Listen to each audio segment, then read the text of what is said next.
وشهداء الصالحين والعلماء العاملين والأئمة الراشدين اللهم إلى آبائنا وأمهاتنا وأجدادنا وجداتنا وأساتذتنا ومشايخنا ومعلمينا ومن حقوق علينا ومن ينتسب إلينا كلهم أجمعين شيء لله الفاتحة. أعوذ بالله من الشيطان الرجيم. بسم الله الرحمن الرحيم. الحمد لله رب العالمين الرحمن الرحيم مالك يوم الدين إياك نعبد وإياك نستعين اهدنا الصراط المستقيم صراط الذين أنعمت عليهم غير المغضوب عليهم ولا الضالين. أعوذ بالله من الشيطان الرجيم. بسم الله الرحمن الرحيم. الحمد لله رب العالمين والصلاة والسلام على أشرف الأنبياء والمرسلين وعلى آله وصحبه أجمعين. لا إله إلا أنت سبحانك إني كنت من الظالمين. سبحانك لا علم لنا إلا ما علمتنا إنك أنت العليم الحكيم. اللهم افتح علينا يا الله حكمتك وانشر علينا من خزائن رحمتك يا أرحم الراحمين. ربنا زدنا علما وفهما يا كاشف المشكلات اكشف الحجب عن وجوه هذه المعاني حتى نطلع على خفيات هذه المسائل واحفظنا من الخطأ والضلال فأنت موفق كل أمر وأنت علام الغيوب برحمتك يا أرحم الراحمين. وهب لنا يا وهاب علما وحكمة وللرزق يا رزاق كلنا مسهلا بالخير فافتح لنا بالهدى وبالعلم كلنا يا عليم مفضلا. اللهم علمنا ما جهل وذكرنا ما نسينا. اللهم اجعل أعمالنا خالصة لوجهك الكريم إنك على كل شيء قدير ولا حول ولا قوة إلا بالله العلي العظيم. وصلى الله على سيدنا محمد وعلى آله وصحبه وبارك وسلم. الحمد لله رب العالمين. أما بعد. السلام عليكم ورحمة الله وبركاته. الحمد لله. Seluruh puji bagi Allah Subhanahu wa taala. Melimpah rahmatnya, alhamdulillah. Kita diberi taufik oleh Allah dipertemukan kembali di dalam taman syurga dalam majlis ilmu. Pada malam ini diharapkan hadirin hadirat sekalian yang mengikuti majlis ilmu pada ketika ini sihat walafiat insya-Allah dalam rahmat dan ridha Allah Subhanahu wa taala. Allahumma salli ala sayyidina Muhammad. Insya-Allah kitab kita yang pertama, kitab Faridah muka surat muka surat 67. Bismillah. Subhanallah wa la ilaha illallah wa la hawla wa la quwwata illa billah. Allahumma 'allimna wa dhakirna ma nasina. Susunan keafdalan darjat situ. Ketiga perbuatan. Berapa kita?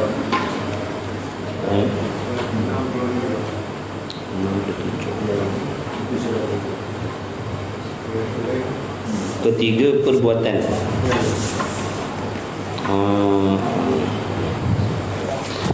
Baik, muka kita kitab baru muka surat 75. Abang punya kitab sama cari nama.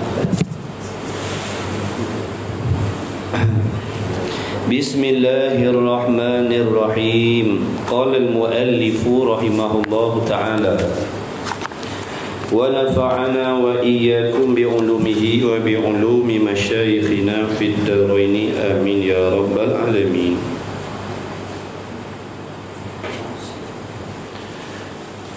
Ketiga perbuatan,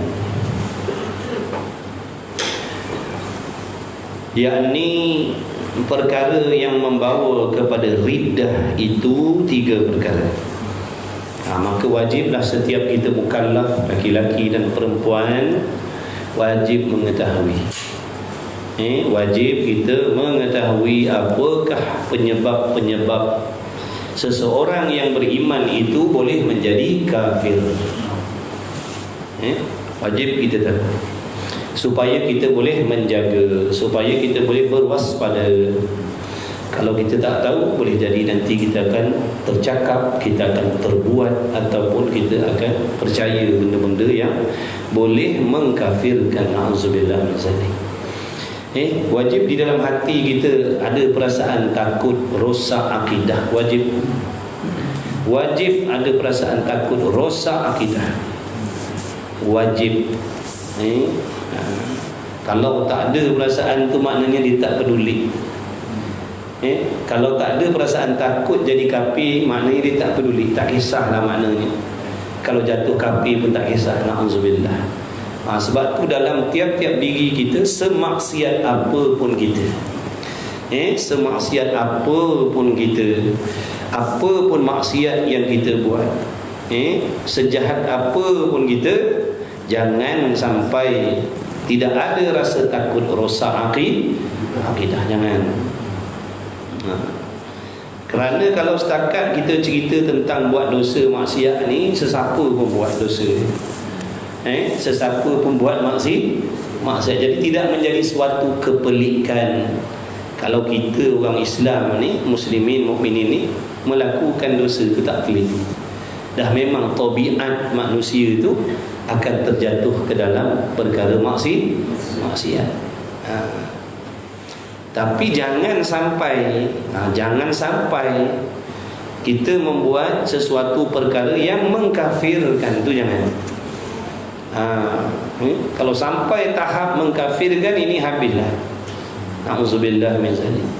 Selagi orang tu beriman, selagi dia beriman, masih ada lagi ruang dan peluang dia diampunkan oleh Allah.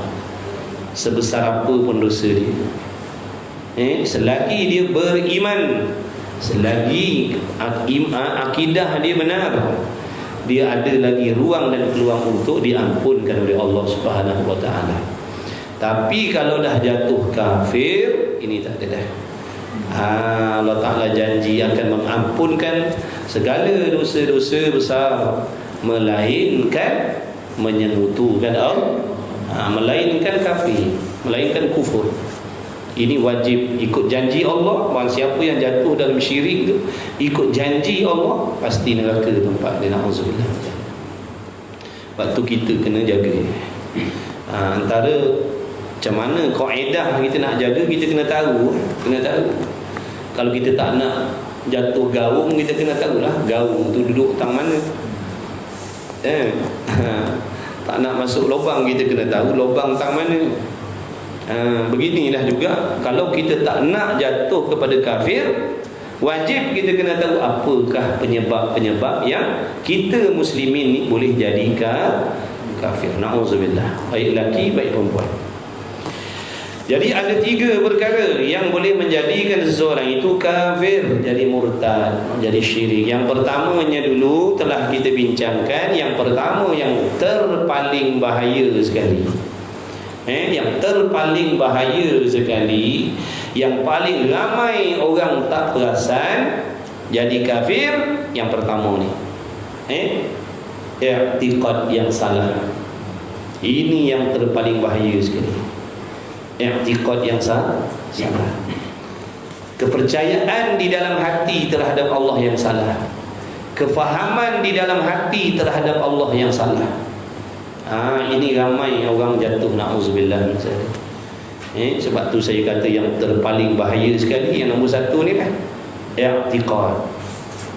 Sebab zahir luar nampak elok, zahir nampak macam orang beriman, zahir nampak macam muslim, zahir nampak macam mukmin, tapi rupa-rupanya, hakikatnya dia bukan mukmin, dia bukan muslim, tapi dia orang kufur, orang kafir.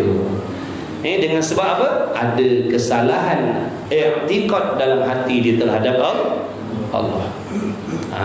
Sebab tu kita kena belajar, kena ambil tahu apakah jenis-jenis i'tiqad, pegangan-pegangan yang bagaimana apabila ada di dalam hati boleh menjadikan kita kafir. Kita mesti kena tahu supaya kita boleh pantau hati kita. Jangan berpegang begitu, jangan mempercayai begitu. Itu i'tiqad yang salah. Jadi macam mana cara kita nak pastikan i'tiqad kita betul ataupun salah? Macam mana cara dia? Kita nak tahu, kita nak pastikan, kita nak kesan sama ada i'tiqad dalam hati kita tu betul ataupun salah terhadap perkara-perkara yang termaktub di dalam rukun-rukun iman tu, yang wajib kita imani tu. Macam mana kita nak tahu pegangan kita betul salah? Caranya mengaji ilmu i'tiqad, mengaji, belajar ilmu akidah. Di situ nanti kita boleh buat semakan. Di situ nanti kita boleh buat semakan. Tengok dalam hati kita, dengan apa yang disebutkan dalam kitab-kitab akidah, dalam kitab-kitab usuluddin, di sisi akidah kita ahli sunnah wal jamaah bagaimana? Pegangan yang bagaimana yang sah, pegangan bagaimana yang mengkafirkan. Jadi wajiblah kita belajar ilmu akidah, ilmu i'tiqad, ataupun ilmu usuluddin, ataupun lebih masyhur orang panggil ilmu sifat 20. Kena ngaji. Suka tak suka, suka tak suka kena mengaji. Tak peduli siapa pun, kaya tak kaya, sekaya apa pun, kalau dia tak tahu akidah ni, dia wajib belajar. Meskipun dia gaja sekali, meskipun dia gaja, dia tak tahu akidah yang betul bagaimana, dia wajib mengaji. Begitulah yang terkebawah sekali.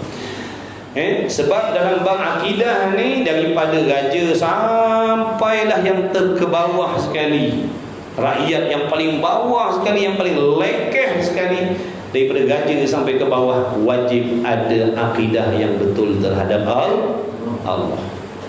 Seorang pun tidak dibenarkan memiliki pegangan yang sesat, tak boleh. Jadi dalam bab ilmu akidah ni, daripada gaja sampai ke bawah, semua wajib mengaji. Semua wajib mengaji. Jadi tengoklah diri kita, tanya diri kita sendiri, dah mengaji ke belum ilmu ni? Dah mengaji ke belum ilmu akidah ni? Belum. Belum makna duduk dalam dosa.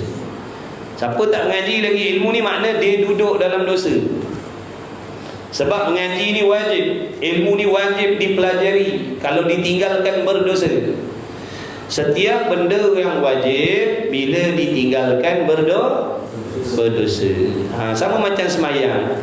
Semayang wajib, kita tinggalkan semayang, berdosa. Puasa wajib, kita tinggalkan puasa, berdosa.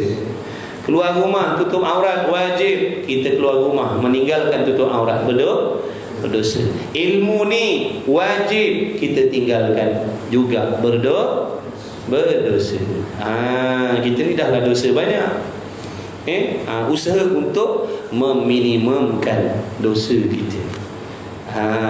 Usaha untuk mengurangkan dosa-dosa kita.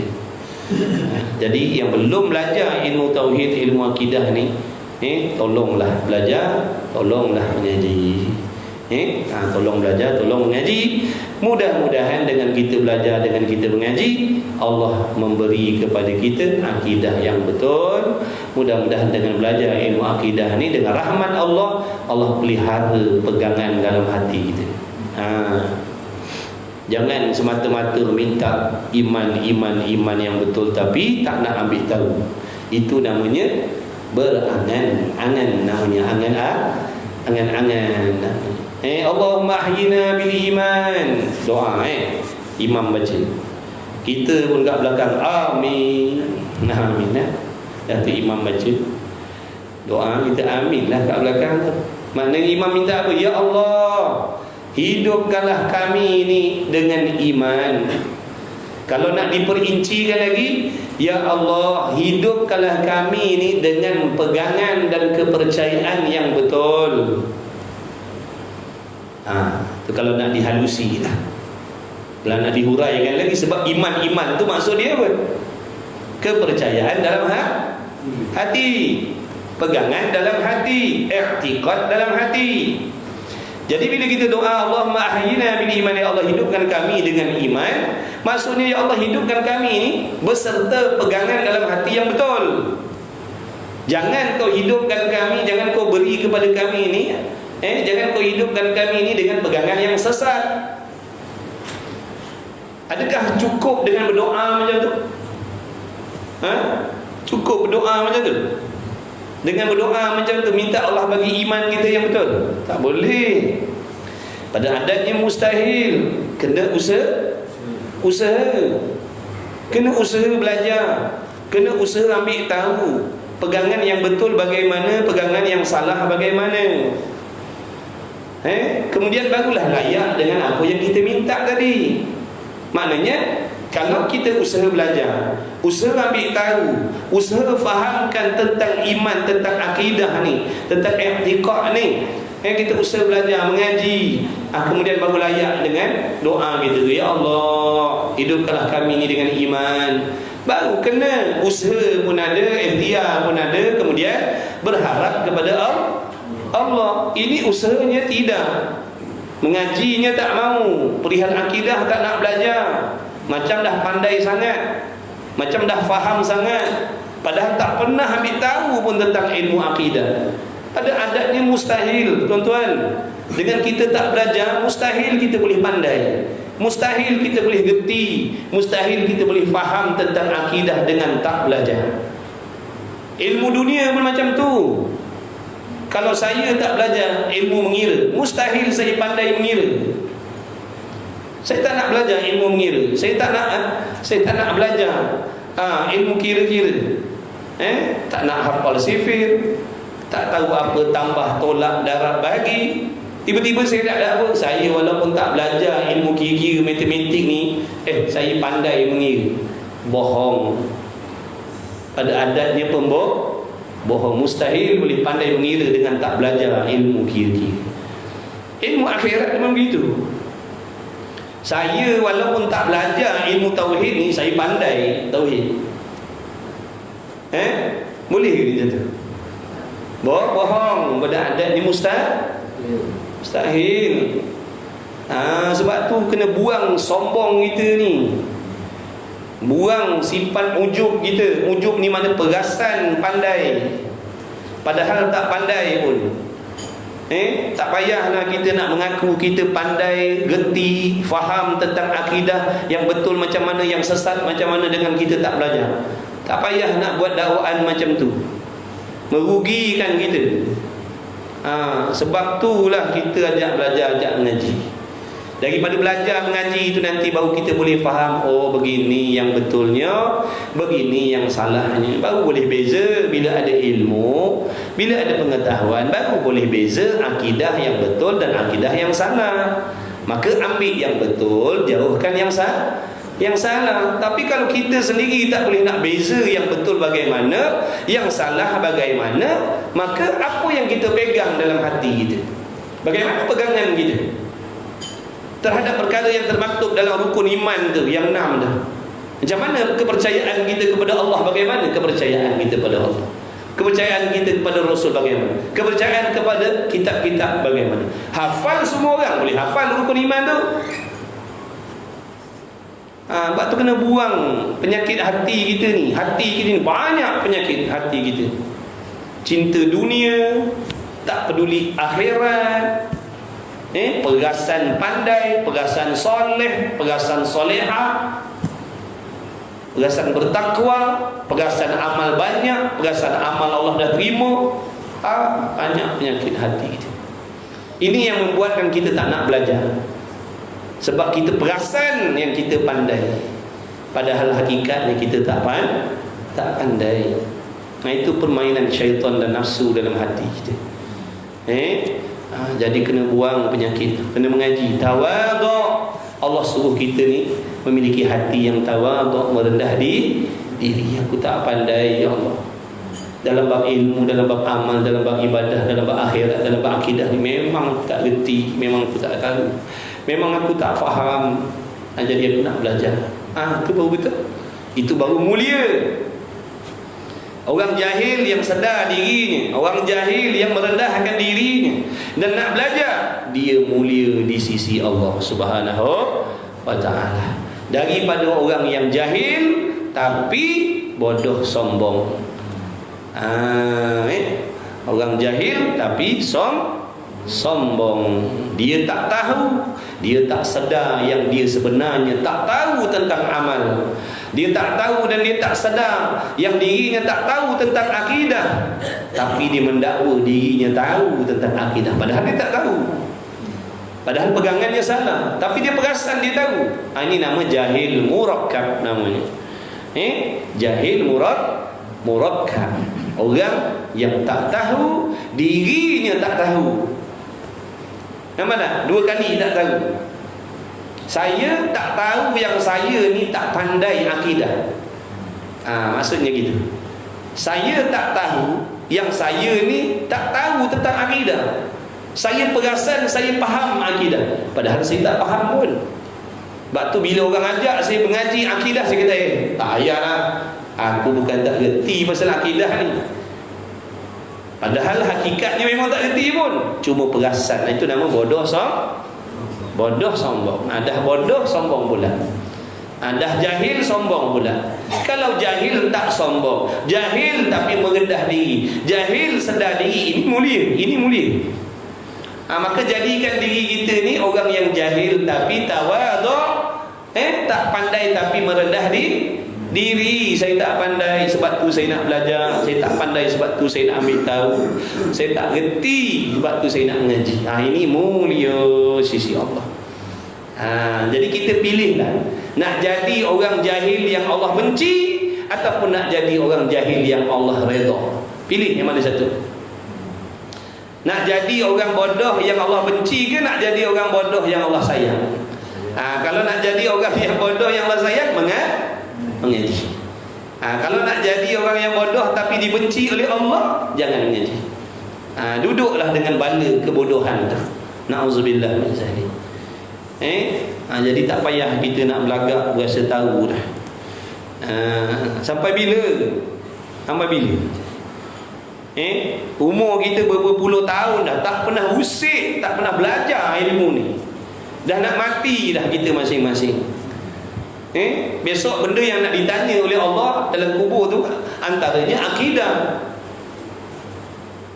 Benda yang akan ditanya besok, macam mana kita nak jawab kalau akidah kita tak betul?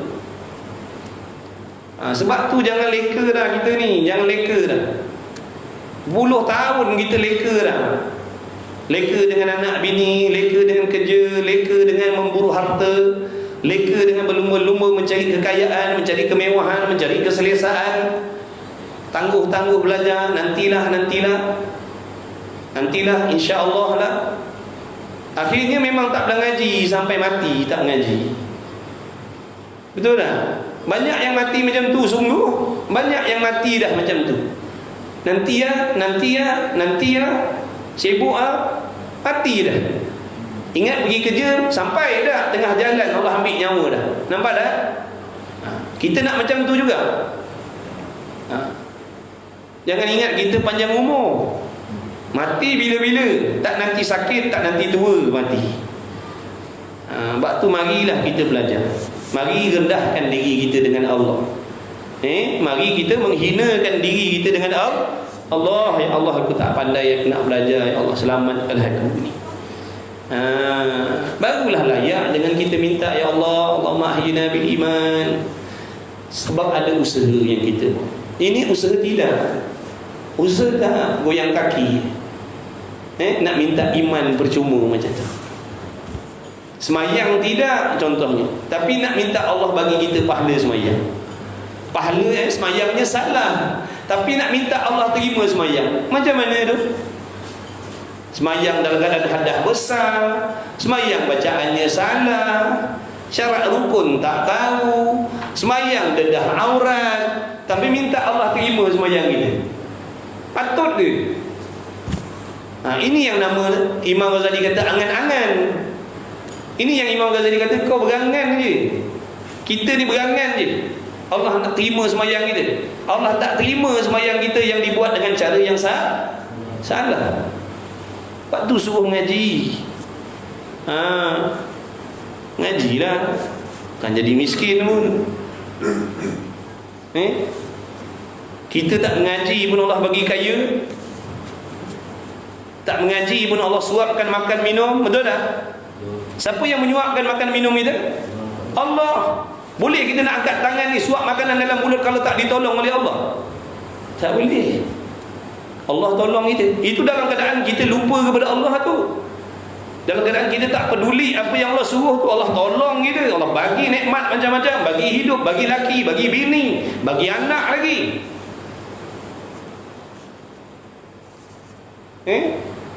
Takkan dalam keadaan kita nak bertaubat, nak kembali kepada Allah, nak ikut apa yang disuruh, dia nak abaikan kita? Dalam keadaan kita lupa kepada dia pun dia tak lupa kepada kita. Dalam keadaan kita lawan dia pun dia tak lupa nak tolong kita. Nampak tak kebaikan Allah pada diri kita?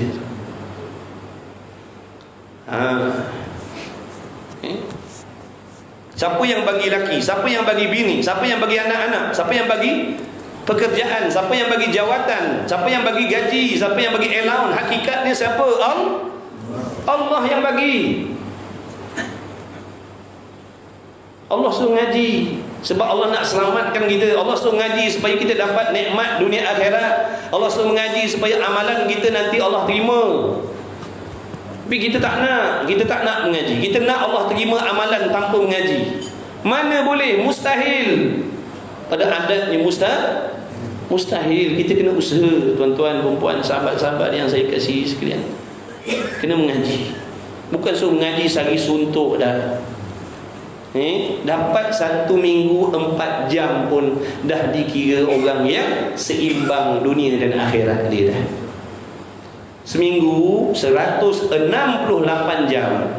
Ambil 4 jam untuk belajar fardu ain, dah masuk dalam kata orang yang seimbang dunia dan akhirat. Bukan suruh menuntut ilmu macam kita cari duit. Satu hari duduk dalam majlis ilmu 8 jam. Tak ada. Tak payah. Satu hari 8 jam mengaji, tak payah. Macam kita cari duit. Satu hari 8 jam, satu hari 10 jam, satu hari 12 jam. Ada yang lebih daripada itu pun ada. Demi akhirat kita, demi hari akhirat, demi alam barzah kita, demi sakaratul maut kita. Takkan kita tak sanggup nak korbankan 1 jam sehari, 4 jam seminggu. Kenapa kita tak sanggup nak bagi untuk kesenangan akhirat kita, untuk keselamatan akhirat kita? Kenapa kita terlalu bakhil dengan nikmat waktu yang Allah bagi? Bakhil kita dengan waktu.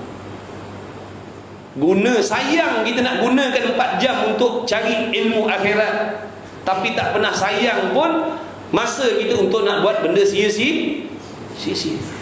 Main bola boleh 2 jam, main badminton boleh 2 jam, lepak-lepak tepi pantai boleh 2-3 jam, pergi jalan-jalan habis 5-6 jam. Itu untuk dunia yang akan binasa. Sanggup kita korbankan masa berjam-jam. Tapi untuk yang nak menyelamatkan kita di hari kiamat, untuk kubur kita sendiri, untuk sakaratul maut kita sendiri, untuk alam barzah kita sendiri, tak sanggup kita nak bagi 4 jam seminggu. Bayangkan betapa tamak halobanya kita dengan dunia. Betapa tamak halobanya kita dengan dunia. Sudahlah. Perbaiki. Sesungguhnya Allah Maha Pengampun lagi Maha Penyayang. Allah tahu dah memang tabiat kita ni antaranya apa? Leka, lupa, lalai. Sebab tu Allah selalu sampaikan dekat telinga kita ni peringatan. Sebab dah memang sifat kita ni lupa, leka, lalai. Maka bertuah orang yang sampai pada telinganya peringatan-peringatan tu, sebagai tanda dia masih di dalam pemerhatian rahmat Allah, menunjukkan dia masih mendapat rahmat Allah. Bila sampai dekat telinga kita ni teguran-teguran, nasihat-nasihat agama, itu bermaksud Allah masih sudi pandang kita lagi. Walaupun kita bukan orang baik, Allah masih sudi pandang kita. Tapi kalau Allah pandang kita, Allah pilih kita, kita palingkan muka juga, tunggu sampai satu masa takkan sampai satu pun peringatan pada telinga kita. Allah pekakkan telinga kita, Allah butakan mata kita, Allah tutup pintu hati kita serapat-rapatnya. Na'udzubillah. Tak ada seorang yang boleh buka dah. Jadi sebelum Allah jadikan macam tu pada diri kita, ambil dah apa yang Allah nak bagi kita. Belajar, Allah bagi peluang, kesempatan, Allah bagi kemudahan, ada kenderaan, yang kereta-kereta, yang motor-motor, yang telefon-telefon. Semua tu boleh tolong kita menuntut ilmu, mudahkan kita menuntut ilmu. Jadi ambillah benda ni. Kalau nak selamat, kalau kita rasa diri kita kebal, Kalau kita rasa diri kita kebal, boleh lawan Tuhan besok, boleh lawan malaikat maut besok, tak payahlah. Ikutlah sekehendak hati kita atas dunia ini.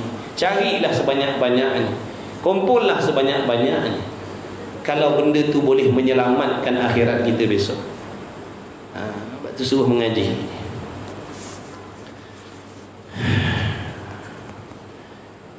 Baik, itu yang pertamanya, i'tiqad yang salah. Jadi belajar i'tiqad. Yang belum belajar, ngajilah.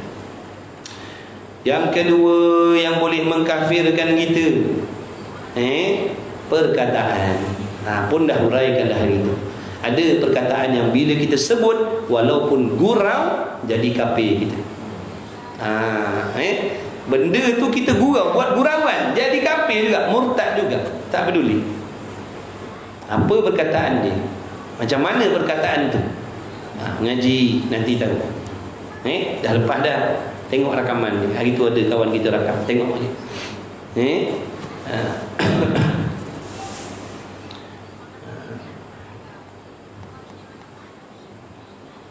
Apa tu? Ada cerita kartun pula.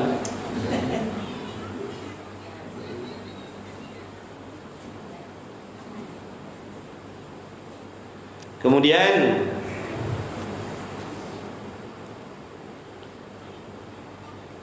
yang ketiganya, perbuatan. Ada kalanya dengan memperbuat sesuatu boleh menjadikan kita kafir, na'udzubillah. Dah kalau jadi kafir, apa akibat dia? Apa akibat dia? Yang disuruh kita ni jaga sangat jangan jadi kafir ni. Apa dia punya bahana dia? Apa dia punya bala dia kalau jadi kafir ni? Bala dia, Allah padam segala kebaikan dan kebajikan kita. Daripada kecil, daripada akil balik sampailah sekarang ni, semuanya dibersihkan, dihapuskan oleh Allah, dan Allah tak akan menggantikan. Sedangkan kita mati nak bawa bekalan. Dah kalau Allah padam semua, apa kita nak bawa? Ke kita tak percaya? Kalau tak percaya, kafir dah.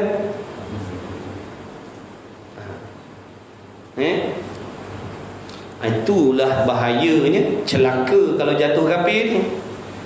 Kita pun syok lah, semayang hari-hari, puasa, pergi haji, pergi umrah, sedekah sana sini, rupa-rupa kafir rupanya.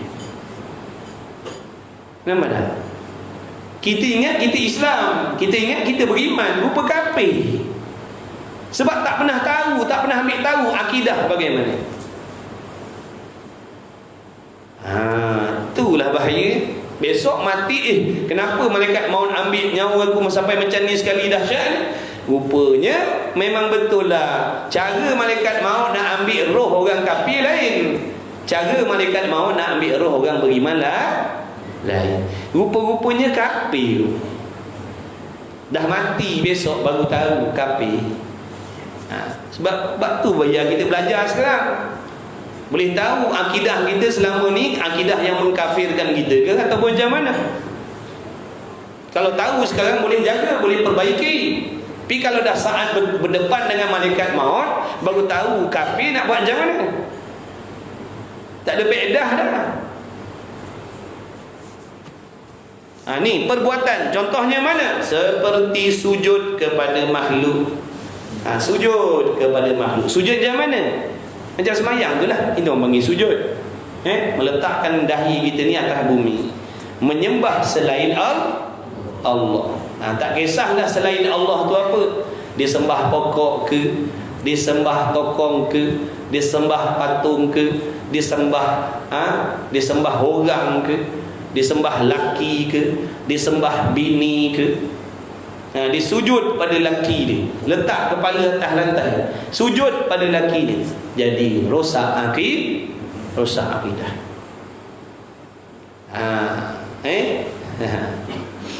Jangan main-main. Sujud kepada raja contoh, letak kepala ni dari atas lantai, sujud kepada raja, mengkafirkan. Jadi jangan buat benda macam tu. Berlakon tak berlakon? Tak boleh. Banyak lagi cara lain kau nak berlakon. Banyak lagi cara lain kau nak buat lakonan. Sebab tu pelakon tak pelakon, artis tak artis, wajib juga supaya dia tahu sempadan. Ini ikut orang arah. Apa? Okey, action. Sujud. Dia pun sujud. Tak jadi. Sujud lagi sekali. Tadi tak jadi. Tadi sujud nampak macam main-main. Bersungguh sikit. Sebab ni berlakon ni nak target box office ni. Jadi bersungguh sikit sujud. Sujud lagi sekali. Punya bengong. Nampak tak tu? Dah tak ada ilmu. Sebab tu menuntut ilmu ni semua kena mengaji supaya tahu pantang larang dalam agama. Pengarah kata sujud. Kau ni sujud macam tak berapa ni, panggil orang lain ganti yang kau ni. Kau pula okey, kau buat lakonan sujud ni, bahagian sujud ni aku ambil kau lah sebagai pelakon dia. Dia pun sujud lah. Dah 2 orang jadi kapi, tak pasal-pasal. Jangan main-main tuan-tuan. Jangan main-main. Ini benda yang kita cerita ni bersangkut paut dengan apa yang kita sendiri percaya. Ini sangkut paut dengan akhirat ni benda ni. Bukan cerita habis kat sini ni. Ini bersangkut paut dengan kehidupan kita selepas mati besok ni, akidah. Jadi jangan sujud kepada makhluk, jangan. Itu contohnya. Dan menghinakan mushaf, seperti menjatuhkan dia mushaf pada tempat yang diluati. Apa mushaf ni? Quran lah. Sama ada Quran sebiji ataupun lembaran-lembaran ayat Quran ataupun potongan-potongan Quran. Kita nampak ayat Quran saja kita langkahkan. Nampak cebisan Quran, kita tahu Quran tu, sedar tahu Quran, saja kita pijakkan, saja kita langkahkan. Jadi murtad, na'udzubillah. Ambil Quran letak tempat kotor, saja letak tempat kotor, niat nak merendahkan Al-Quran, jadi kafir. Dia tak payah isi borang nak jadi murtad ni. Nak jadi murtad tak payah pergi Jabatan Agama buat permohonan. Tunggu bila Tok Qadi nak sahkan aku ni murtad. Murtad dah engkau tu. Bila niat kau nak tukar agama, jadi kafir lah. Tak payah tunggu kelulusan Jabatan Agama. Murtad dah, syirik dah. Na'udzubillah. Ataupun di berangan. Tengoklah kehidupan aku ni, kalau tahun 2024 ni senang, Islam lagi lah. Kalau rasa macam susah, besok 2025 aku nak tukar agama dah, kafir. Masa tu juga dia jadi kafir. Jangan buat main-main. Dah kalau tak reti, dia bukan tahu, dia main cakap kan. Anggapan dia tak apa. Nampak tak? Anggapan dia tak apa cakap macam tu. Dia tak tahu perkataan yang macam tu mengkafirkan. Aku kalau panjang umur, dia kata, tengok macam mana nanti. Kalau berasa okey dalam Islam ni, aku kekal lah. Kalau berasa tak okey, nanti bila aku tukar agama, kafir waktu tu jugalah. Na'udzubillah min zalik. Jaga akidah kita tuan-tuan. Jaga akidah kita. Tak sah akidah, amalan kita semua Allah tak pandang. Melayu tak Melayu, Melayu tu bangsa. Arab tu berapa ramai Arab yang kafir, betul? Cina, Melayu itu bangsa. Yang menentukan iman Islam ni, kufur ke iman ni, akidah. Melayu akidah salah, kafir. Cina akidah betul, Muslim. India akidah betul, Muslim. Melayu akidah sesat, tapi dia tak peduli. Dia tak peduli. Jadi jangan, kalau kita nampak ayat-ayat Quran, tahu Quran, ambil. Jangan kita saja-saja duk pijak-pijak langkah-langkahkan, jangan. Jangan. Kalau dia saja letak tempat kotor, haram. Tapi kalau dia saja buat macam tu, niat nak merendahkan, tapi dia ambil Quran, dia buat lap mulut dia contoh. Dia ambil lembaran Quran, dia buat lap mulut dia. Rosak akidahnya, na'udzubillah. Ataupun didudukkan ke, ambil Quran, dudukkan Quran, rosak akidah, jadi murtad, na'udzubillah. Habislah. Demikian lagi kitab hadis dan kitab ilmu syara'. Kitab-kitab ilmu syara' pun tak boleh. Kitab-kitab agama pun tak boleh. Sebab ilmu-ilmu dalam agama Islam ni semuanya diambil daripada Al-Quran.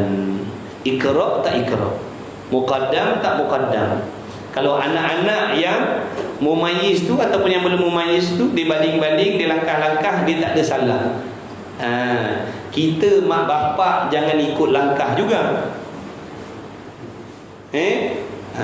Kalau setakat anak-anak budak yang tak berakal lagi tu duk baling-baling, duk langkah-langkah, tak apa, dia tak ada dosa, dia tak ada salah lagi. Ni dengan mak ayah pun 2 kali 5 juga. Anak langkah muqaddam, mak bapak pun langkah juga. Na'udzubillah min zalik. Kita wajib ambil tu, wajib hormati.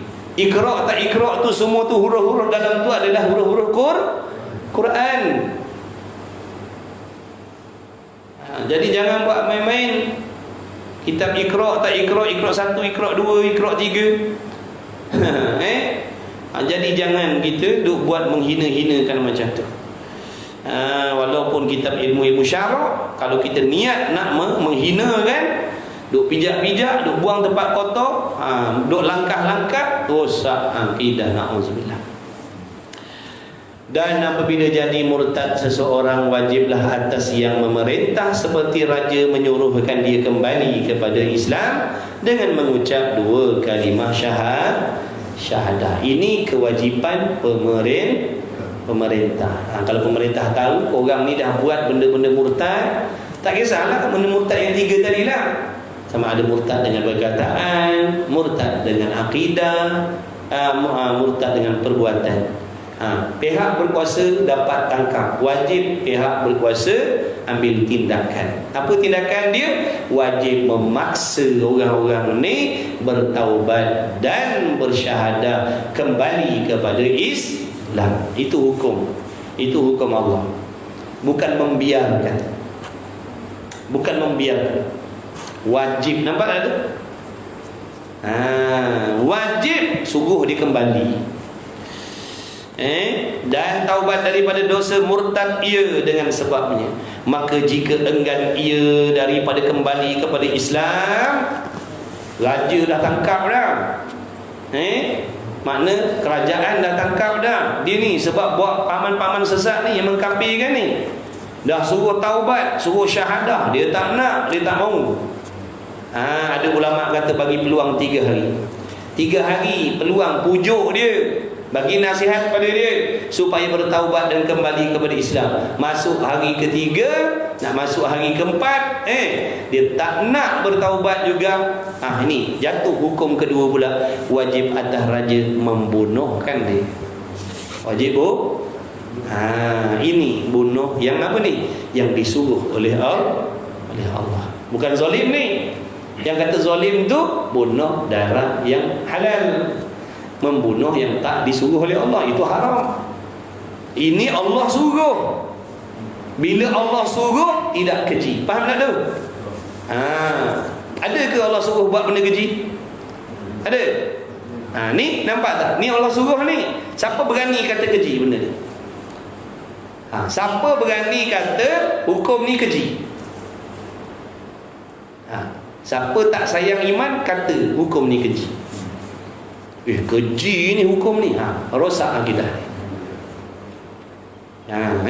Dia kata keji ni, Orang tu tak dah murtad, tak nak masuk Islam, biar. Ni nak suruh bunuh pula, keji hukum ni. Rosak akidah. Yang mengatakan keji hukum Allah tadi, rosak akidah. Allah tak menyuruh sesuatu yang keji. Yang keji ni membunuh yang dilarang oleh Allah. Bunuh orang tak bersalah. Membunuh orang yang tak sepatutnya. Itu dosa besar. Itu baru kata zalim, itu baru kata keji. Ni tak, ini Allah suruh ni. Itu Allah suruh. Allah suruh. Makna kalau pemerintah tak buat benda ni, maka nanti dia dipertanggungjawabkan di hari akhirat. Besok dijawab besok depan Tuhan. Kenapa tak jalankan benda ni? Sebab Allah suruh. Sebab Allah suruh. Apabila tak dijalankan benda ni, makna tidak memberi iktibar kepada orang murtad. Sebab tu orang yang murtad ramai. Sebab tu yang murtad ramai, sampai yang bangga-bangga tunjuk dekat media, mengaku kat media yang dia dah murtad. Sebab tak ada ni, tak nak jalankan apa yang Allah suruh, maka tunggulah mudarat dia. Tunggulah mudarat dia. Bila Allah suruh kita tak nak buat, tunggu mudarat dia. Itu antara mudarat dia. Orang murtad tak ada rasa berdosa, tak ada rasa bersalah, murtad. Bahkan bangga pula murtad. Wallahu a'lam. Satu kitab.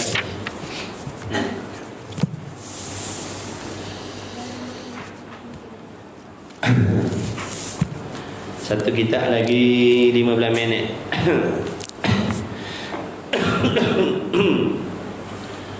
Tu hukum Allah. Allah perintah begitulah. Jadi yang tak nak buat, yang tak nak laksanakan, nanti jawablah di hadapan Allah. Kod-kod alasan kita tu Allah terima. Kod-kod Allah terima. Kalau Allah tak terima, jawablah kita.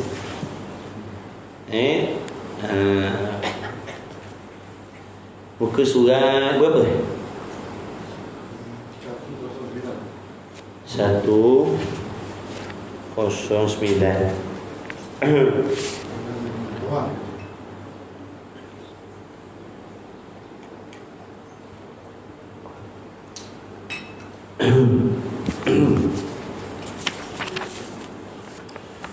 Bismillahirrahmanirrahim. Qala al-muallif rahimahullah ta'ala, nafa'ana wa iyyakum bi ulumi fid dharain amin. Maka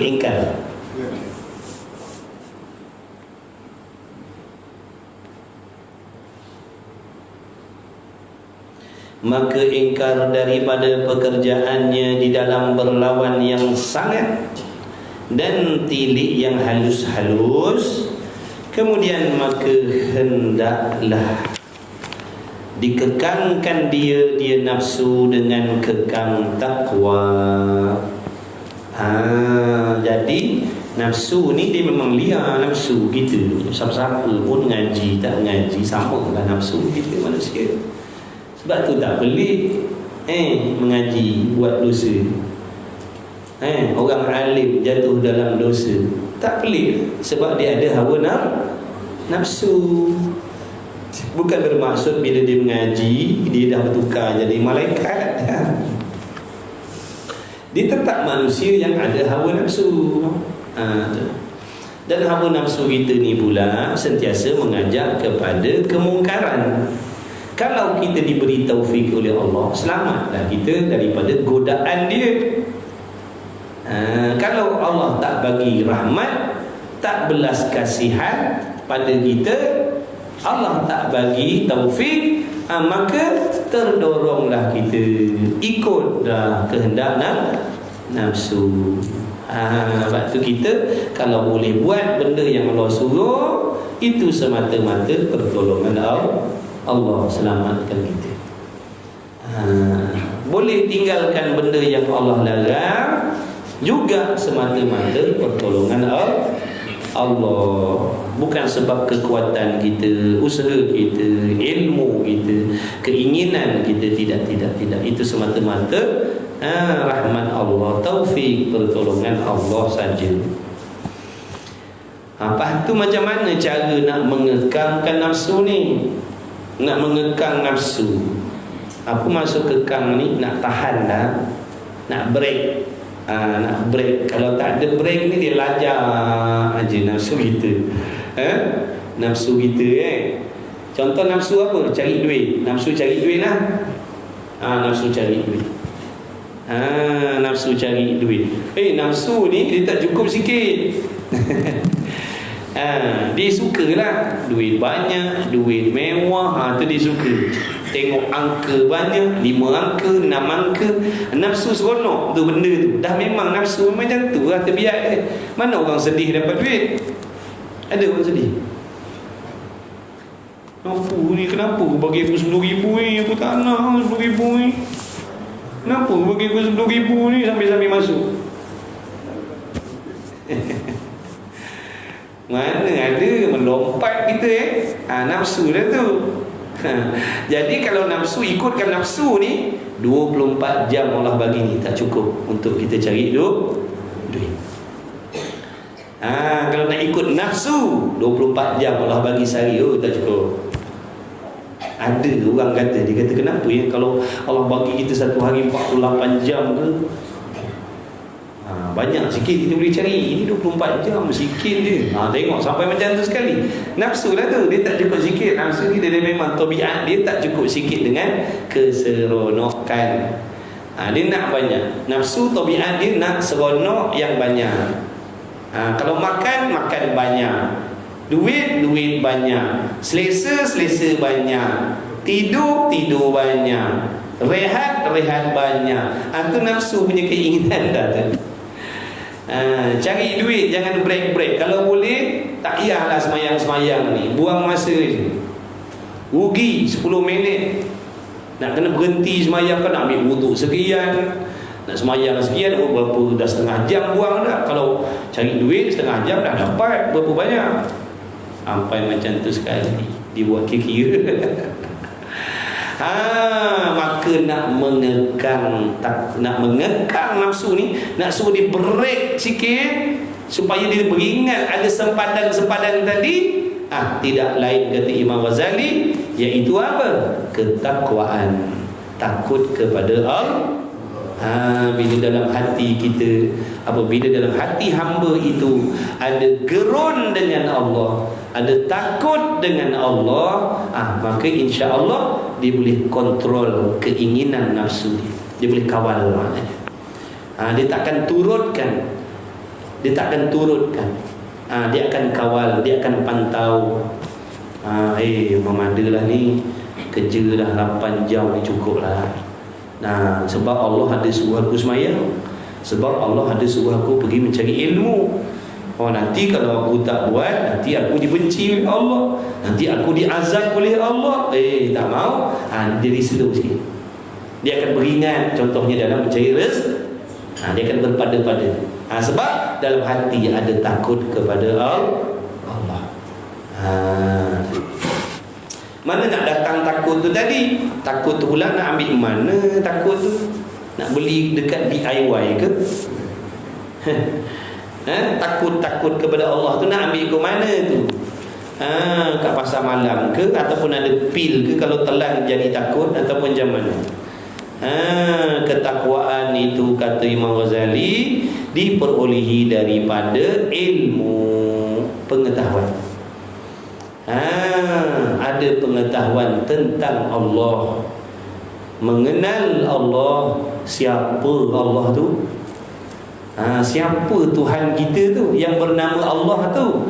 Bagaimana sifat-sifat dia tu?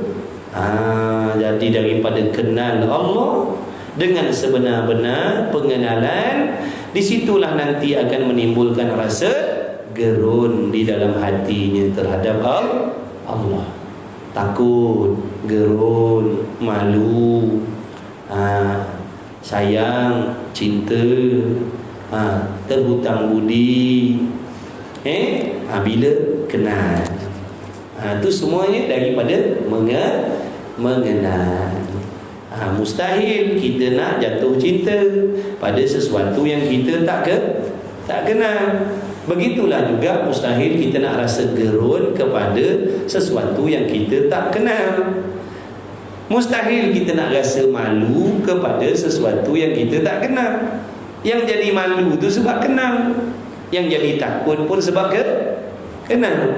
Kita tak kenal Allah, kita hanya tahu nama dia. Kita hanya tahu namanya Allah. Takut tak bila tahu nama dia Allah? Dengan tahu namanya Allah tu boleh takut ke? Sebab tu kena kenal sifat-sifat dia bagaimana. Itu faedah ngaji ilmu tauhid tu. Faedah ngaji ilmu tauhid tu yang nak mengajar kita, mendidik kita siapa Tuhan tu, macam mana sifat dia. Jadi bila tahu, kita buat contoh gini kita buat contoh gini, bukan nak menyamakan dah, nak buat contoh sekadar nak mendekatkan kefahaman kita. Baik, kita ni ada buat banyak salah, kita ada buat jinayah, kita ada buat salah. Esok lusa kita nak dipanggil ke mahkamah, dan kita dapat tahu yang Tok Hakim tadi tu mengetahui segala-gala perbuatan kita. Dia ada segala bukti. Macam mana? Ada rasa gerun tak nak jumpa dia? Ada rasa risau tak nak jumpa dia? Sebab apa tu? Sebab kita tahu, sebab kita kenal Tok Hakim tu bagaimana sifat dia. Dia tu sampai boleh tahu kita punya rahsia. Dia boleh baca kita punya helah contohnya. Risau nak jumpa. Risau kita nak jumpa. Itu orang. Itu orang, bukan Tuhan. Pun risau dah kita. Polis nak siasat, risau dah kita. Tu polis nak siasat, risau dah kita. Tak bersalah pun jadi risau. Lesen? Lesen. Ada lesen? Hidup lesen, bukan mati. Lesen hidup. Kalau yang lesen mati lagi. Sebab apa tu? Bukan tahu nama dia polis, tahu dah sifat dia bagaimana, pekerjaan dia bagaimana, perangai dia macam mana, tindakan dia macam. Ini yang mempengaruhi perasaan kita jadi takut. Tu contoh nak mendekatkan faham. Begitulah orang-orang yang kenal Allah. Sebab tu aulia, para nabi, para rasul, aulia, dia sangat takut kepada Allah. Takut sangat sampai Allah Ta'ala sebut dalam Quran, bila mereka mendengar nama Allah, gerun hatinya, kecut hatinya. Sampai peringkat tu, dengar nama Allah, gerun hatinya, kecut hatinya. Sebab kefahaman dan pengenalan mereka terhadap Allah. Kita tak sampai tahap tu. Kita sambil-sambil ingat Allah, sambil-sambil buat maksiat. Kita punya jahat, sambil-sambil buat maksiat, sambil-sambil ingat Allah. Tengok jahat tak jahat kita. Buat maksiat ni tapi teringat Allah tengah pandang ni, Allah tengah tengok ni, Allah tahu. Betul tak? Jahat tak kita? Jahat kita. Sebab tu kata ulama sufi, kita ni bila kita buat maksiat, dalam keadaan kita sedar dan kita yakin kita dilihat oleh Allah, kita diketahui oleh Allah, sebenarnya kita sedang mengejek-ngejek Allah Ta'ala. Ini pandangan orang-orang sufi. Dia kata kalau kita buat maksiat dan kita yakin kita dilihat oleh Allah, kita diketahui oleh Allah, tapi kita buat dalam keadaan kita ingat Tuhan tu, maknanya ibaratnya kita mengejek-ngejek Allah. Kalau bahasa yang kita apa ni yang tak sedap, menganjing. Tahu menganjing? Ngejek ngejek. Nampak polis buat roblok depan tu, saja kita angkat tayar depan motor kita, itu nama menganjing. Nama. Faham tak? Mengejek mengejek-ejek. Ini pandangan orang tasawuf, pandangan orang sufi. Sebab tu dia takut. Sebab tu kalau dia terjatuh kepada dosa, dia cepat-cepat bertaubat kepada Allah. Tapi kalau kita buat maksiat dalam keadaan kita kata Allah tak nampak, Allah tak tahu, rosak akidah. Kita buat dosa, kita buat maksiat, kita kata Allah tak tahu, rosak akidah tu. Jadi kafir tu. Sebab mengiktikadkan Allah tak tahu. Bukankah tak tahu tu sifat mustahil bagi Allah? Ni Allahu Akbar. Jadi yang nak katakan takut-takut tu semuanya hasil daripada pengenalan. Daripada kenal itulah dia akan jadi takut. Bila takut, dia jadi terkawal lah sedikit. Makin hebat takutnya, makin terjagalah dia. Makin dalam pengenalan pengetahuannya tentang Allah, makin mempengaruhi ketakwaan dia gitu. Makin mempengaruhi sifat malunya. Itu semua kembali kepada kenal tadi. Setahap mana? Dan mengenal tu pula tak sama. Ada orang kenal sangat-sangat, ada orang tak berapa nak kenal, ada orang kenal sikit-sikit. Sebab itu yang akan mempengaruhi ketakwaan kita. Kita bukan, makna pengenalan kita terhadap Allah tu tak sama macam Nabi, macam Rasul, macam Aulia, macam sahabat. Sebab tu sifat takut dalam hati kita terhadap Allah, sifat malu dalam hati kita terhadap Allah tidak seperti mereka. Bukan kita tak tahu, bukan kita tak yakin Allah tahu. Yakin Allah tahu. Tapi pengenalan kita tu tadi tak sama, tak sedalam mereka. Itu yang mempengaruhi sifat takwa dalam diri kita tu tidak setebal mereka, tidak sekuat mereka. Mereka kenal sangat-sangat, sampai sebab tu benda salah dalam hati pun mereka tak berani nak simpan, tak berani nak melanggar perintah Allah, walau dalam hati pun tak berani. Sebab terlalu takut kepada Allah. Tak berani. Sentiasa dijaga, pantau hati dia. Janganlah ada benda-benda yang Allah benci. Kalau ada, cepat-cepat dia bertaubat kepada Allah. Kita buat perasam. Kita maksiat hati buat perasam, dengki buat perasam, dendam buat perasam, sangka jahat. Ini dah memang mainan kita. Sebab ketakwaan kita tidak sehebat mereka. Maka kata Imam Ghazali, kalau kita nak kawal nafsu kita ni, kenalah ada ketakwaan, takut kepada Allah. Kalau tak nanti lajak aja kita, lajak aja. Tak ada berik-berik, lajak aja. Tapi kalau ada takut, dia ingat break sikit, break. Ni macam mengaji contohnya. Takutlah sekejap, risaulah sekejap kita. Kan wallahu a'lam, makan mi goreng. Habis dah, hilang dah rasa risau tu. Ni dengar macam ni, risau, banyaknya dosa ya Allah. Habis ngaji nanti jadi macam biasa balik. Jadi macam biasa balik, mengumpat macam biasa balik, berdeki macam biasa balik.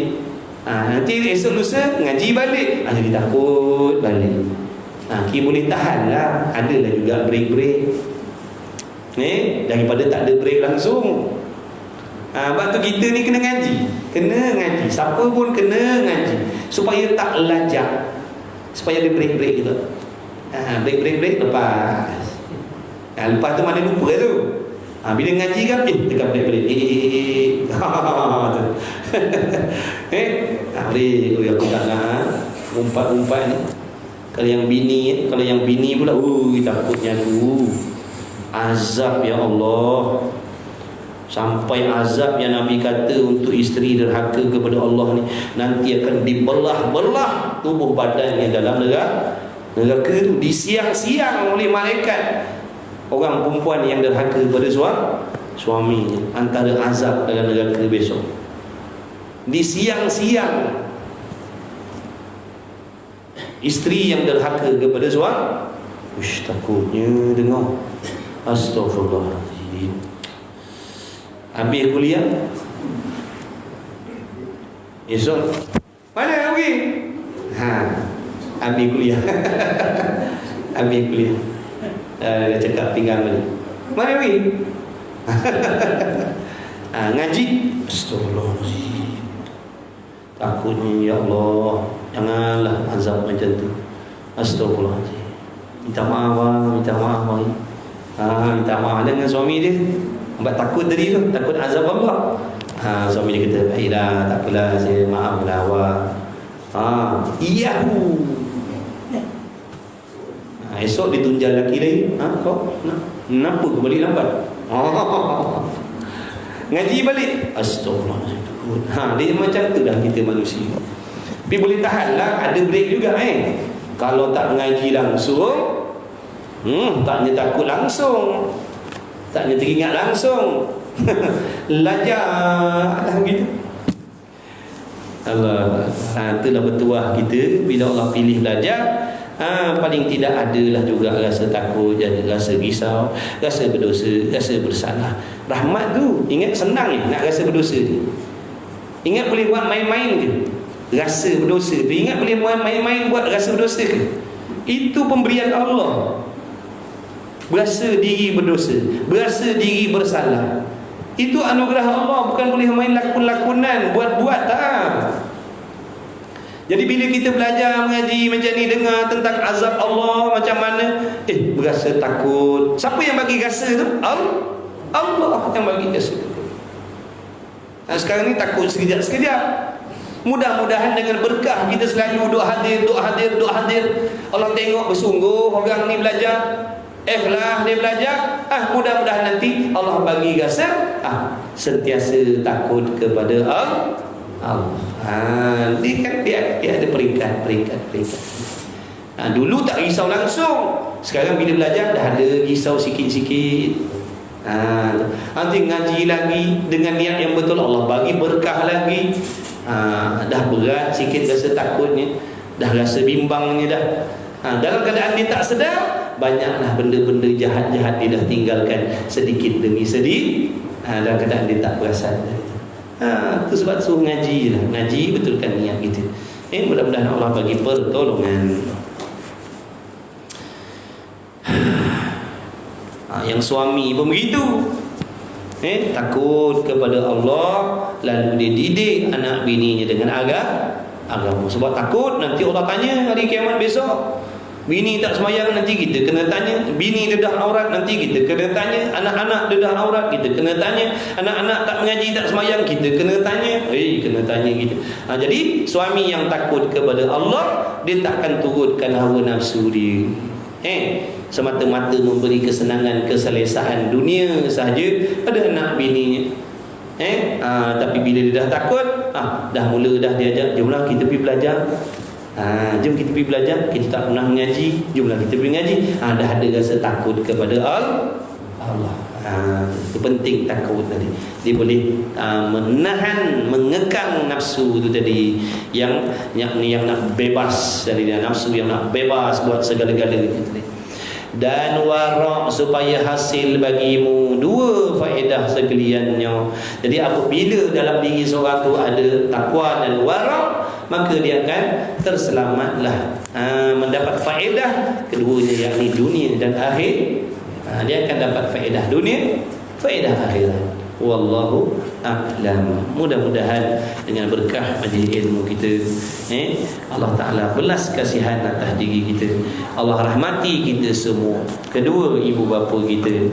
Mudah-mudahan Allah mengampuni segala dosa-dosa kita, dosa kedua ibu bapa kita, dosa ahli keluarga kita, dosa kawan-kawan kita, dosa kenalan-kenalan kita, dosa guru-guru kita, dosa murid-murid kita. Semuanya mudah-mudahan Allah Ta'ala mengampuni dengan rahmat Allah, dengan berkat Nabi Muhammad sallallahu alaihi wasallam. Mudah-mudahan dengan rahmat Allah menimbulkan rasa keinsafan di dalam hati kita. Mudah-mudahan Allah pilih kita belajar lagi, Allah pilih kita mengaji lagi.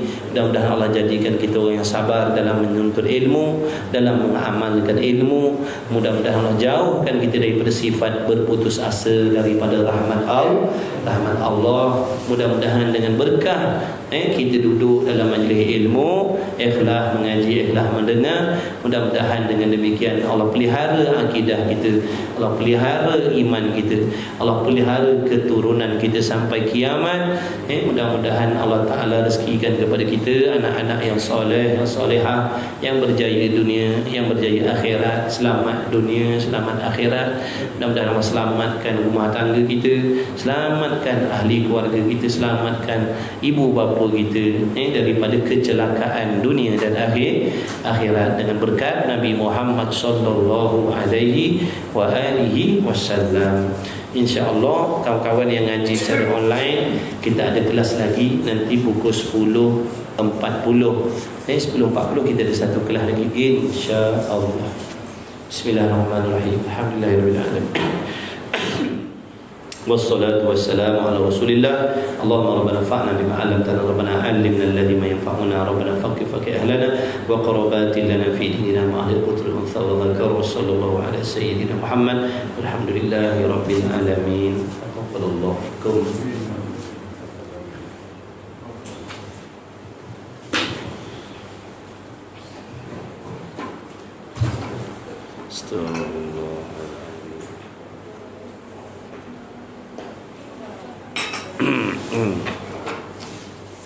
InsyaAllah.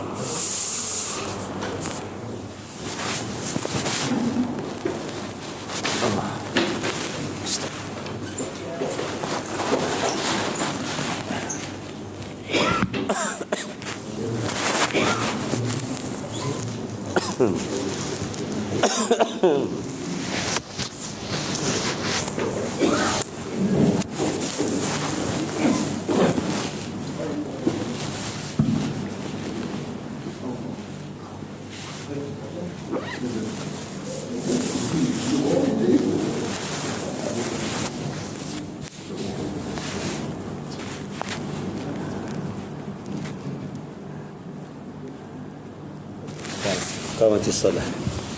الحمد لله.